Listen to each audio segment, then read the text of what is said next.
بنو امیہ کا سب سے حسین بادشاہ سلیمان بن عبد الملک، سب سے حسین، 42 سال کی عمر، جوانی، اس کی میت کو قبر کے قریب کیا گیا تو ہلنے لگا تو اس کے بیٹوں نے کہا ہمارے ابا زندہ ہیں، وہ سکتہ ہو گیا ہے، زندہ ہیں۔ عمر بن عبدالعزیز رضی اللہ رحمت اللہ علیہ فرمانے لگے ارے بھتیجو زندہ نہیں ہے، قبر کا عذاب جلدی شروع ہو گیا ہے، بل عجل اللہ بالعقوبہ، چھپاؤ، جلدی چھپاؤ۔ عمر بن عبدالعزیز جس تخت پر بیٹھے اس پر سلیمان تھا، اس پر ولید تھا، اس پر عبد الملک تھا، ان تینوں نے اپنے من کو راضی کیا، عمر بن عبدالعزیز نے اپنے رب کو راضی کیا۔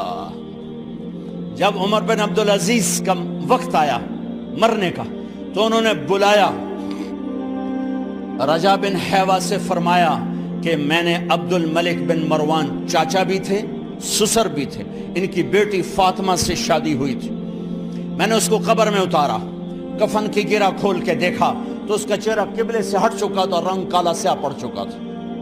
عبد الملک بن مروان گورا چٹا تھا، یہ جگہ سرخ تھی، کالا۔ پھر میں نے ولید کو قبر میں اتارا، اس کا بیٹا 10 سال حکومت کی، اس نے 21 سال حکومت کی، اس نے 10 سال کی، ولید بن عبد الملک۔ میں نے اس کے کفن کی گرہ کو کھول کے دیکھا تو اس کا رنگ سیاہ ہو چکا تھا اور قبلہ کی طرف سے چہرہ پھر چکا تھا۔ پھر سلیمان کا واقعہ تو ابھی سنایا، پھر سلیمان کو قبر میں اتارا اور اس کے کفن کی گرہ کو کھول کے دیکھا تو اس کا چہرہ قبلے سے ہٹ چکا تھا۔ اب میں جا رہا ہوں، مجھے دیکھنا۔ پہلے تینوں نے حکومت کی پوجا کی اور عمر بن عبدالعزیز نے اپنے اللہ کی پوجا کی۔ انہوں نے ایک بڑا عجیب خطبہ دیا جب خلیفہ بنے، اے لوگو، بچپن میں شعر و شاعری کا شوق تھا تو میں شاعر بنا، تھوڑا سا اٹھان ہوئی تو علم کا شوق لگا، میں نے علم حاصل کیا، جوان ہوا تو فاطمہ بنت عبد الملک سے عشق ہوا، میں نے اس سے شادی کی، اب اللہ نے مجھے حکومت دے دی ہے، اب تم دیکھو کہ میں اس سے اپنے اللہ کو راضی کروں گا۔ ہمارے حکمران تو ووٹ سے آتے ہیں اور چلے جاتے ہیں 4-5 سال کے بعد، ان کی وراثت میں حکومت آ رہی ہے اور 3 بر اعظم پر حکومت ہے، اور ایسا روب و دبدبہ ہے بنو امیہ کا، کوئی ان کے سامنے سر نہیں اٹھا سکتا۔ 3 بر اعظم میں زکوٰۃ لینے والا کوئی نہ بچا، 3 بر اعظم میں سوال کرنے والا کوئی نہ بچا، 3 بر اعظم میں ظالم کوئی نہ بچا، 3 بر اعظم میں مظلوم کوئی نہ بچا۔ لیکن خود کیسا رہا؟ گھر آئے، فاطمہ بڑے اچھے دن گزرے ہیں، اب امتحان ہے، میں تیرا حق نہیں ادا کر سکوں گا، طلاق لینی ہے میں حاضر ہوں، ساتھ دینا ہے تو میرے اپنے حق معاف کرو، اپنے حق معاف کرو۔ فاطمہ جیسی عورت انسانی تاریخ میں کوئی نہیں آئی، سیاسی لحاظ سے، سیاسی۔ دادا مروان بادشاہ، باپ عبد الملک بادشاہ، بھائی ولید بادشاہ، دوسرا بھائی سلیمان بادشاہ، تیسرا بھائی ہشام بادشاہ، چوتھا بھائی بادشاہ اور اپنا خامند بادشاہ، 7 نسبتوں سے یہ عورت شہزادی ہے۔ کائنات انسانی تاریخ میں اتنی بڑی عورت کوئی نہیں آئی، سیاسی۔ فاطمہ کہنے لگیں عمر، میں نے سکھ کے دن تیرے ساتھ گزارے ہیں، دکھ میں تجھے چھوڑ کے نہیں جاؤں گی، جاؤ میں نے اپنے سارے حق معاف کیے۔ پھر حضرت عمر بن عبدالعزیز کی راتیں اور دن کیسے گزرے؟ مسلح پہ بیٹھتے اور روتے وہیں سو جاتے اور روتے وہیں سے اٹھتے، پر 3 بر اعظم میں ظالم کوئی نہ بچا، مظلوم کوئی نہ بچا، زکوٰۃ لینے والا کوئی نہ بچا، اپنی حکومت کو اللہ کی رضا کے لیے استعمال کیا۔ کیسے استعمال کیا؟ سارے مال فاطمہ کا سارا زیور بیت المال میں ڈال دیا،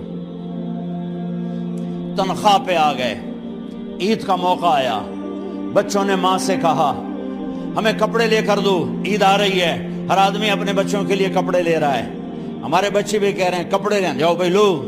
فاطمہ کے پاس عمر 3 بر اعظم کے بادشاہ کے بچے آ رہے ہیں، ماں جی عید آ رہی، کپڑے تو لے دیں، ابا سے کہیں کہ ابا سے بات کرتی ہوں۔ ابا تشریف لائے، خزانے لبالب بھرے ہوئے گندم کے ڈھیر کی طرح کہ امیر المومنین بچے کپڑے مانگ رہے ہیں۔ فاطمہ میرے پاس تو پیسے نہیں، میں کہاں سے کپڑے لے کر دوں، میرے پاس تو پیسے کوئی نہیں۔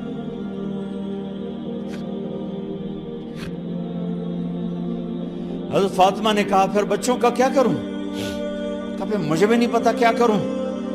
اس کے پہلے 3 حکمرانوں نے لوٹ مار کے بازار گرم کیے، ظلم و ستم کے پہاڑ توڑے، اور آج اسی خزانے پہ ایک شخص بیٹھا ہے جو اللہ کو راضی کرنے کے جھنڈے گاڑ رہا ہے۔ تو فاطمہ نے کہا آپ ایسا کریں، اگلے مہینے کی تنخواہ ایڈوانس لے لیں، اس سے میں اپنے بچوں کو کپڑے لے دیتی ہوں، اور گھر کا خرچہ میں مزدوری کر کے گھر کی روٹی چلا لوں گی۔ ارے اپنی تاریخ پڑھو، صرف ڈرامے نہ دیکھتے رہ جاؤ، صرف گانے نہ سنتے رہ جاؤ، اور بھی دکھ ہیں زمانے میں محبت کے سوا۔ انہوں نے اپنے بلایا وزیر خزانہ مزاحم، اپنا ہی غلام، ہاں بھائی مزاحم ہمیں بچوں کے کپڑے چاہیے، تو اگلے مہینے کی تنخواہ ایڈوانس مل جائے۔ وہ کہنے لگے امیر المومنین آپ مجھے لکھ کر دے دیں کہ آپ 1 مہینہ زندہ رہیں گے، میں آپ کو تنخواہ دے دیتا ہوں۔ عمر بن عبدالعزیز سر جھکایا، اٹھے، گھر گئے، فاطمہ میرے بچوں سے کہہ دو کہ تمہارا باپ کپڑے لے کے نہیں دے سکتا۔ اپنی تاریخ تو دیکھو، عید کا دن آ گیا، خلیفہ وقت عید کی نماز پڑھاتے تھے، نمازیں بھی خلیفہ وقت پڑھاتے تھے۔ بنو امیہ کا خاندان ملنے کے لیے آ رہا ہے، سارے سرداروں کے بیٹے اعلیٰ پوشاک، اعلیٰ لباس ملنے آ رہے ہیں۔ تھوڑے دیر بعد دیکھا تو بچے بھی ملنے آ رہے ہیں، امیر المومنین کی حیثیت سے بچے باپ کو ملنے آ رہے ہیں، اور ان کے جسموں پر پرانا لباس ہے۔ حضرت عمر انہیں دیکھ کر ادھر اپنے سرداروں کے بچے دیکھے تو زرق برق پوشاکیں، اپنے بچوں کو دیکھا۔ ارے اس باپ سے پوچھو جو سب کچھ کر سکتا ہو اور پھر مٹھی بند کر لے کہ نہیں میں نے حرام کی طرف نہیں جانا۔ بچوں کو دیکھا تو آنکھیں ڈب ڈبا گئیں، آنکھوں میں آنسو آ گئے۔ فرمایا میرے بچوں آج تمہیں اپنے باپ سے گلہ تو ہوگا کہ آج ہمارے باپ نے کپڑے ہی نہ لے کے دیے۔ ان کے ایک بیٹے ہیں عبد الملک، ان سے بھی 4 رات آگے تھے، ان سے پہلے ہی فوت ہو گئے تھے۔ کہنے لگے ابا جان آپ کو مبارک ہو،